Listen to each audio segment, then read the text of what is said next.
In the cold stillness of a 14th century morning, before the smoke curled from the cottage chimneys and before the dew lifted from the straw-thatched fields, a quiet truth already gripped the land. Not one written in books, but one carved into minds. No matter how hard a man worked, no matter how honest his toil or devout his prayers, he would never rise because somewhere beyond his sight and beyond his reach, the king had already decided the shape of his life. This wasn't simply hierarchy. It was a masterpiece of psychological design, an empire of illusions layered so thick that even those who suffered most under it would rise to defend it. The king did not merely rule with the sword. He ruled with something far more dangerous, belief in every village chapel. Beneath crumbling frescoes and stained glass windows, the story was the same. The priest stood at the altar, lifted a worn Bible in Latin, a language no one in the room could understand, and declared with unwavering certainty, "The king rules. Because God wills it so." To question him is to question heaven itself, and for centuries, no one did. The divine right of kings, a concept so elegantly sinister it bordered on genius. Here was a trick so effective, so seamless, that it erased doubt before it ever had the chance to form. The monarch wasn't merely chosen by God. He was the physical embodiment of divine will, his breath, his touch, his gaze, all sacred.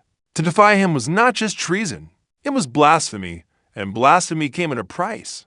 There are records of peasants publicly flogged for muttering doubt, for jesting too loudly in the tavern, for merely asking why one man should sit on a throne while thousands bent their backs in the fields. One man, a miller's son, dared to suggest that perhaps God was too busy to crown kings. He spent 3 months in a dungeon. When he emerged, he limped for life and spoke only in whispers. He was, in the eyes of the church, spiritually cleansed. But the real brilliance lay in how kings turned their victims into protectors. The same peasants who feared their king would defend him from Oti. Her villagers report dissenters to local priests and participate in loyalty oaths with trembling reverence. When your soul hangs in the balance, you don't gamble it for politics. And some kings, they elevated this performance into dark theater. There are tales of monarchs staging miracles, letting peasants touch their garments, and then planning actors to collapse in tears, claiming their ailments have been cured. Birds released at coronation, moments as if summoned by the heavens, carefully timed rituals and conveniently coincidental signs, all orchestrated to make the impossible seem holy. And when that wasn't enough, the church stood ready with sermons and scrolls to reinforce the illusion. Each Sunday, congregations were told that disobedience to the crown was disobedience to the cross. And in a time when hell was more real than hunger, those words had weight. This wasn't rule. It was enchantment, the kind that doesn't need chains or bars to keep people bound, only a story, told often enough, with enough authority, by men who claimed to speak for God. But fear of damnation was just one layer. The second was fear of death, and this was far easier to manipulate. Dawn would break and a crier would appear, breathless and pale, clutching a scroll with the king's seal. His voice would crack as he announced that enemy forces, barbarians, heretics, foreign raiders, were gathering at the borders. All able men must report. All resources are now the property of the crown, for your safety, for the kingdom. It didn't matter that these enemies often didn't exist. It didn't matter that no one in the village had ever seen a barbarian. Because fear, real or imagined, is a powerful tool. In the absence of information, rumors filled the air like smoke. Mothers clutched their children, elders sharpened rusted blades. Merchants hid silver beneath floorboards. No one questioned the king's call. And when no enemy arrived, the crier returned with triumphant news. The threat had been neutralized. The taxes still necessary. The castles still under construction. The fear still useful. One such castle, built far inland, away from any real threat, was raised using resources extracted during a supposed Viking crisis. One question years later, a royal advisor reportedly said, "Better to fear what's not there than face what is." This tactic, manufacturing external enemies, achieved aims. It unified the people behind their ruler, and it distracted them from internal failings. A poor harvest, blame it on foreign saboteurs. A sudden tax, necessary for national defense. A spreading illness, the result of pagan spies. And because peasants rarely traveled, rarely read, rarely questioned, who could dispute it? In this world, knowledge didn't spread, only decrees did. In one recorded case, a rural town spent 15 years fortifying its defenses against a mythical mountain tribe, a tribe that never existed outside of royal proclamations. But each year, They celebrated their king's wisdom for protecting them from a terror they had never seen. The castles kept rising, the churches kept preaching, the taxes kept coming, but terror, real terror, can only be sustained for so long before it burns itself out. The crown knew this, so kings turned to a more subtle tool of control: distraction. Festivals, carnivals, feast days. At first glance, they appeared to be acts of generosity, a few days of laughter and rest. Ale flowed freely, games and contests rewarded the strongest, the cleverest, the lucky. Peasants danced in mud and forgot, briefly, the weight of their chains, but these events were engineered with precision. The ale was often provided by the king himself, or his stewards, not out of kindness, but because a drunk peasant is a manageable peasant. Wrestling tournaments, archery contests, and jesters who mocked only the safe topics, never the system itself, kept minds busy. Joy was rationed like bread, just enough to keep rebellion out of reach. And for those too bold or too clever, another spectacle waited. The gallows, public executions, timed carefully during these celebrations, reminded everyone what happened to those who stepped out of line. A man hung not because he stole, but because he spoke. A woman burned not because she cast spells, but because she remembered how to read. Justice became theater. The people cheered not because they believed, but because silence was dangerous, and the crowd faces blurred between horror and obedience, between fear and applause, and when the laughter faded, the blood dried.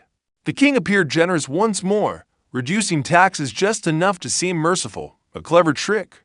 Raise the cost of survival until rebellion brews, then lower it slightly and receive praise for being a savior. The peasants forget they're still paying more than before. They only remember the relief. Like a man drowning who thanks his captor for lifting his head above water. The mask of order.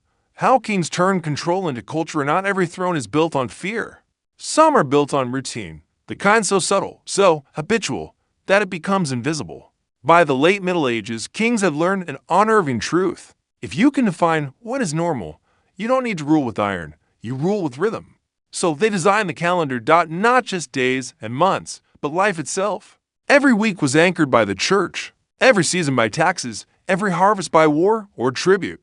Time was carved into ceremonies and tolls, oaths and offerings. Even the concept of a year became a loop of royal events: coronation anniversaries, saints' days aligned with royal lineage, feast days tied to noble victories. Peasants didn't just work for the king.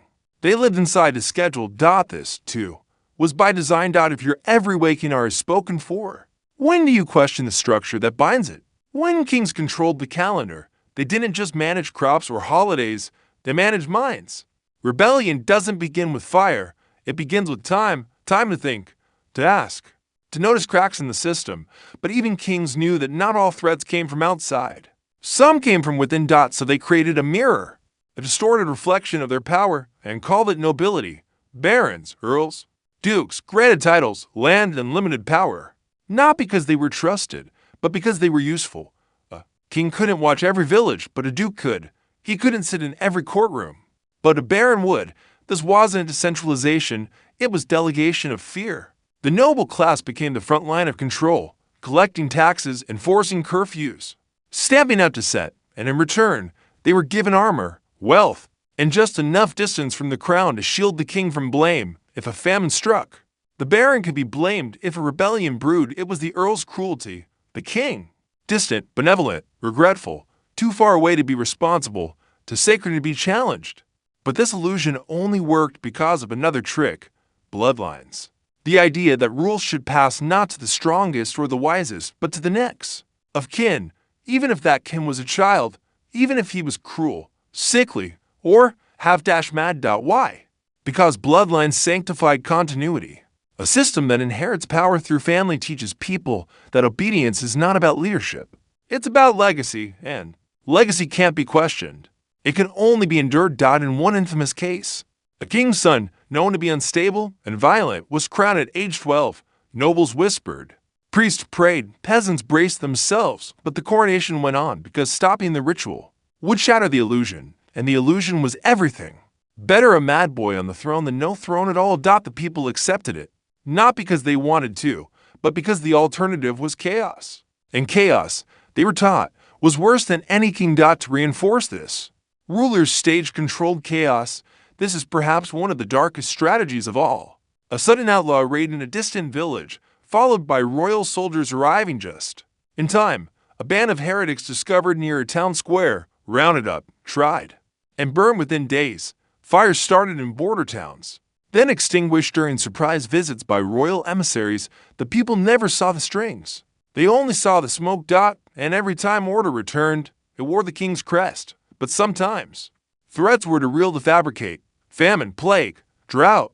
No amount of illusion could hide those dots, so the crown turned to something older, darker, and far more powerful. Scapegoats. Jews, witches, lepers, foreigners. When crops failed. It wasn't because of poor management or depleted soil. It was because someone had cursed the land.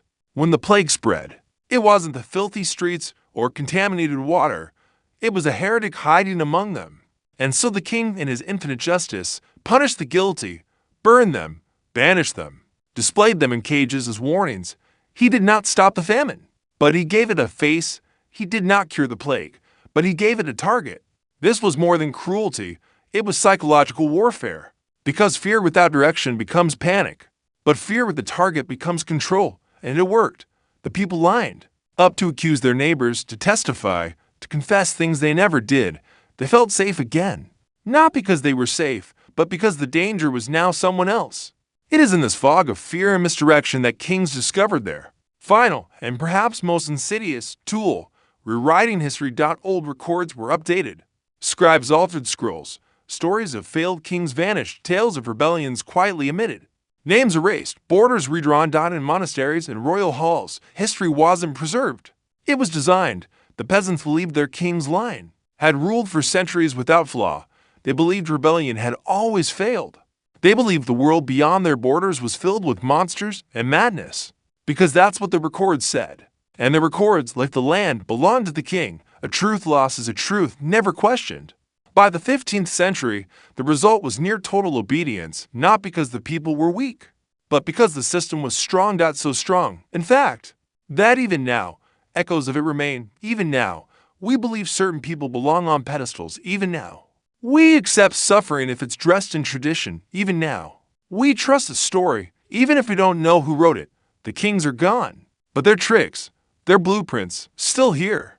The silent rebellion, how the system began to crack. For centuries, kings ruled not just by sword, but by story. And for a time, it worked. But no illusion lasts forever. Somewhere, in the corners of crumbling monasteries and smoke-choked taverns, the silence broke. A monk copied a forbidden manuscript by candlelight, a text claiming the earth was not the center of the universe, and by extension, maybe the king wasn't either, a peasant to poor to matter. Notice his father died in a war that gained no land, no glory, only debt. A young noble, educated abroad, returned home with the question that no priest could answer. Why must truth be filtered through power? These were not revolts, not yet. They were thoughts. And thoughts, once planted, are harder to kill than armies. The printing press arrived like a whisper in the dark. Simple, wooden, slow, but devastating. No longer did knowledge pass only through scribes loyal to the crown. Now it passed through hands calloused by labor, eyes widened by hunger, minds ready to ask. And with it came a crack, thin as a hairline in stained glass, but spreading. Suddenly, history had versions. Suddenly, kings were no longer divine, just men, fallible, mortal, often afraid. You could see it in their decrees, harsher punishments, more public executions, more emphasis on loyalty, tradition, God. But beneath the fear, a tremor, the system was unraveling. The Black Death didn't help. Wiping out half the population left fields empty, coffers dry, and authority hollow. In some regions, peasants realized a quiet truth. When there are fewer people, your worth increases. They started demanding wages, mobility, voice, not rebellion, negotiation. And then, true rebellion came. The English Peasants' Revolt of 1381. Tens of thousands marched, not with swords, but with fury sharpened over generations. They stormed London, burned documents, demanded equality, fairness, relief. They were crushed. But something had changed. The idea had escaped, and like all powerful ideas, it could not be recaptured. In France, the Bastille would one day fall. In Germany, a monk would nail defiance to a church door. In the Americas, farmers and merchants would one day reject a crown across the ocean. All of it, every spark, can be traced back to the tricks kings once used to control, to silence, to shape a world in their image. But here's the twist no king ever expected: the very tools of control, calendars, records, rituals, stories, became weapons of awakening. The calendars showed patterns and inconsistencies. The records revealed secrets and lies. The rituals lost meaning when repeated without reason. And the stories, they were riddled, this time from the bottom up, because even peasants remember. And even silence keeps echoes. By the dawn of the modern age, the divine right of kings have become a memory, romanticized, revised, and finally rejected. But the blueprint, still etched beneath our systems. You see it in propaganda, in economic hierarchies, and how history is taught, and who gets to speak, and who is told to stay quiet. Power wears new clothes now, but it still follows an old design. So ask yourself, when you trust a system, whose story are you believing? When you obey, who benefits? And when you're told that suffering is necessary, tradition is sacred, and silence is noble, whose voice is really echoing through time? Because the kings are gone, but their tricks, they never left. Asterisk, if you found these truths unsettling, you're not alone. Subscribe for more hidden histories, forbidden knowledge, and the stories they never wanted told. This was the forgotten machinery of medieval power.